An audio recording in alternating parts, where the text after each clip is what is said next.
Nearly 2 years ago, on August the 6th, 2024, 6 brave young people took a repurposed prison van, crashed through these walls here, these fences, and got into this building and started to destroy drones. We are here to try and save the Palestinian people by our international movement of solidarity against their demise. They are facing an existential period in their history, and I think we do have to look at it as urgent as that. Elbit Systems is Israel's largest arms manufacturer. It is responsible for producing armoured drones, bombs and other weapons used to murder Palestinians. It's behind these gates that weapons and technology are manufactured that have turned the Gaza Strip into hell itself. Weapons built here have slaughtered innocent Palestinian men, women and children in their thousands to fulfill the aims of Israeli genocidal expansion and British US imperialism. This is mass death for profit, orchestrated by an apartheid state armed to the teeth by British manufacturing. Bristol is one of the largest arms manufacturing cities in the whole of Europe. Not only are we home to the infamous Elbit Systems behind me, but we also have BAE Systems, the dominant arms contractor in Europe, Rolls-Royce at the end of the road, which doesn't just manufacture cars, but it also makes engine parts for fighter jets, including the F-35. We have Airbus and the MOD. They make drones, they make engines, they make surveillance systems, they make computer databases, electronic warfare, command and control. They are a system of death, and their product is chaos and murder. This is why it is not only imperative to shut Elbit Systems down, but to dismantle the entire infrastructure of imperialism. This factory exists within a market system of competition. What is bad for Elbit is good for BAE Systems. What is bad for BAE Systems is good for Rolls-Royce. It is not enough to simply turn one sword into one plough. The entire system must be transformed for the public good. And the only thing that can achieve that is a mass movement against the politics that make these factories of death possible. Earlier this month, Elbit Systems itself boasted that it had helped to identify 1,000 targets a day for Israel during its genocide in Gaza and its illegal attacks on Lebanon. On average, one child every single hour has been killed in Palestine by Israeli forces. And the reason every single person is here today is because we know that the responsibility for that lies in large part in these arms manufacturers we see in Bristol. The UK government recently announced its defence investment plan, which will see an eye-watering £300 billion on military spending over the next 4 years. In addition, there would be $5 billion for drone technology, $8 billion for fighter jets, $11 billion for weapon stockpiles, and $64 billion for nuclear weapons. Britain's military spending has increased by 32% since 2016 and is higher now than during the Cold War. Right across Britain, there are factories like this one manufacturing weapons for Israel. Elbit and its 16 subsidiary companies and other arms companies. In many cases, that includes components for the deadly F-35 fighter jets that are used routinely to drop 2,000-pound bombs on Palestinian civilians, destroying neighbourhoods, hospitals and other facilities. And they've been supplying components for the F-35 bombers that Israel has been using against Palestinians in Gaza. Shame on them. Shame on them. During the start of the genocide, we thought the F-35 was going to be a kind of sideshow in what was going on. The Israelis already had their F-15s and their F-16s and their Chinooks and their Apaches, easily enough weaponry to massacre innocent children. But it turns out that the F-35 was at the heart of that destruction. It was the preferred platform. The only limitation on the F-35 and the death it was causing was, as they call it, availability, spare parts. And do you know where their spare parts came from? Places like this, places like Rolls-Royce, places like Bristol. I have to say, this campaign started against Elbit in Brighton about 25 years ago. Elbit Systems, in addition to its drone technology, which has killed, deliberately targeted and killed civilians, killed aid workers, including aid workers from this city that went to Palestine to provide aid. What did the UK government do in response to that? Nothing at all. So we have to continue to speak out. Elbit Systems provides the targeting system that Israel uses to exterminate Palestinians in Gaza. They have already identified 850,000 targets in Gaza out of a population of a little over 2 million. We have to make sure that Elbit is shut down, that the war machine is shut down. This area, when you look at the genocide in Gaza, look around Bristol, these places are connected. But they're not just connected by weapons. They're connected by solidarity and love, and we're seeing that today. We can't defend these factories because they provide jobs. We've got to go and say, you should be telling these factories to change the nature of the jobs that they offer to the people to make a decent living. I'm a teacher, and every single day I look at a classroom of my students, 25 students, and think every single day in Palestine, a classroom of students has been murdered every single day for the last 3 years. The University of Bristol has millions of pounds worth of research ties with the arms industry, including BAE Systems, and it's one of several UK universities that has recently committed to further investment in such deals.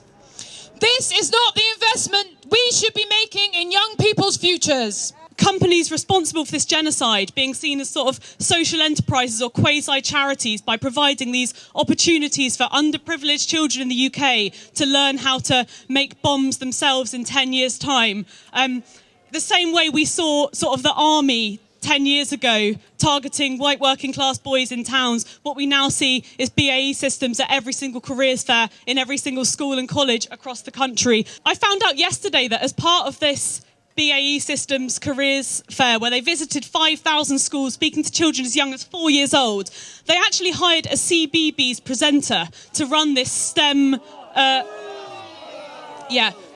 run this sort of STEM roadshow that they went across schools.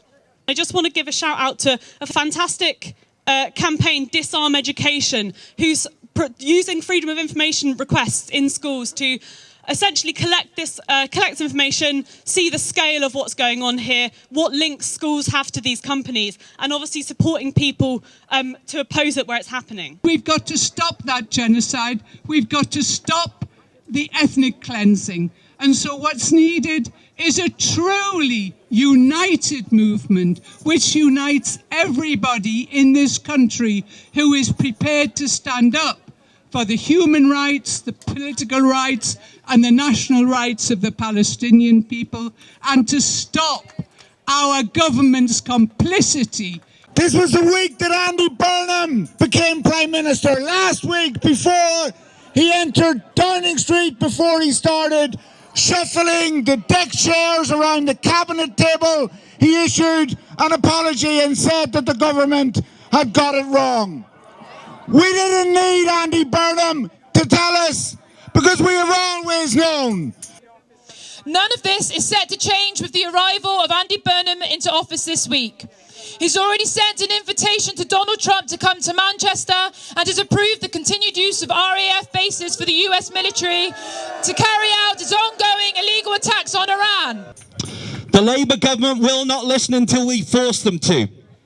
I have seen some welcome the incoming Prime Minister Andy Burnham, current Prime Minister Andy Burnham's apology for the hurt caused by Labour's stance on the genocide. An apology cannot bring back the dead. An apology is not justice. An apology does not suspend arms sales. An apology does not guarantee an end to apartheid. An apology does not land Benjamin Netanyahu in a cell in The Hague where he belongs. Burnham cannot even bring himself to call this a genocide. His statements are only a mealy-mouthed attempt to win back voters who are sickened by his party's complicit in the genocide. They have signalled how far they are willing to go to achieve justice for Palestine, and it is not nearly far enough. The UK is very much complicit in this illegal war. His appointments to his cabinet also ring serious alarm bells. Wes Streeting will now be in charge of defence, an area he has zero experience in. He spent his time as Health Secretary defending Israel against NHS workers who dared to speak out against genocide. So Burnham clearly wants us to think that he has turned the page on Starmer's moral bankruptcy. But his statements so far are totally inadequate.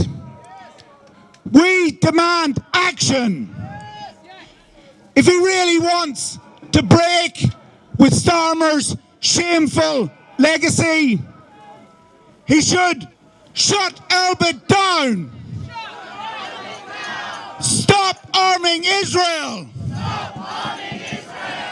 Impose widespread sanctions against, including a complete ban on all trade with Israel's illegal settlements. And our government must, this is our target, our government must be made to withdraw from its complicity in its acceptance of the impunity of Israel and stop arming Israel entirely and actually support the Palestinian people in creating their own land, their own country, their own future.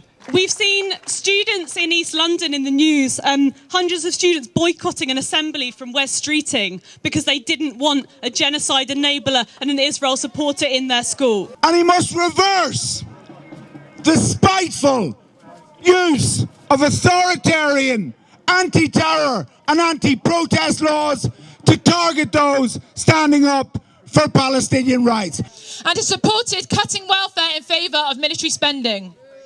And then there's John Healey, a former defence minister who resigned because not enough public money was being spent on the military. And he is now in charge of the public purse as our new treasurer. Israel is becoming a pariah state as well as an apartheid state. And that's what we've been trying to do for the last 30 years. Make everyone who has conscience actually accept that what Israel is doing is making it a pariah state. So as we look past the destruction caused by this company and its products, let's look to that brighter future. I am addressing you as the Secretary of the Bristol Apartheid-Free Zone, Europe's largest grassroots boycott of Israeli produce. For the last 2 years, we have gone door to door asking people to boycott Israel in solidarity with Palestine. So far, over 7,000 Bristolians have pledged to boycott. Over 100 shops have pledged to boycott. And we have helped set up apartheid-free zones in every corner of this country. The world is acknowledging the torture, the intimidation, the murder, the theft of land and homes. And I think the Israelis should ask themselves, what are they going to say when they read the history books of the future, which talk about their activities? The question of where we are going to find the money never applies to military spending. There is always public money available for defence, but we can never find the money to properly fund the welfare of our society. No money for the NHS, no money for education, no money for housing, no money for public transport, and no money for wages. Always money for war. The goal here is not just to create a boycott of Israel. The goal is a construction of a mass movement against imperialism. As the working class in Gaza is murdered, so too is the working class in the United Kingdom oppressed, while at the same time made complicit in that same murder. In a country desperately in need of good quality jobs, precious resources are wasted constructing instruments of mass death.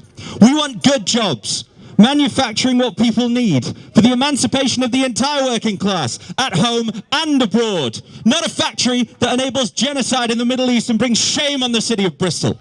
Right from the start of Stop the War campaign, we were there, actually, when they first formed after 9/11, to put Palestine on the agenda, because at first it wasn't so. We had to fight to put Palestine there, and the link with the Stop the War is very important, and it's important that we keep that going, and I think we've built a really solid movement. Of course, with the Palestinian communities, with the Muslim communities, and communities of all faith. So it's unity, really, that I want to emphasize. What we stand for is for an alternative to this. An end to the genocide, yes, but freedom for Palestine. The ability to sit beneath their own olive trees, go up their own mountains, sit by their beaches in safety, earn a living, travel, raise a family. Fatima Zainab Rajwani, she was one of the first of the Filton 6. We're now on to Filton 25, as you know. All 6, again, as you know, were not found guilty of anything at their first trial, but the government fixed it so that they would get some guilty verdicts on the second trial. Yet still two of the Filton 6 were not found guilty and are now free. Fatima Zainab Rajwani was not one of those. So, having been found guilty of charges that were nothing to do with terrorism, they then sentenced her as if she was a terrorist, and she is now in prison. Shame on our government. Shame.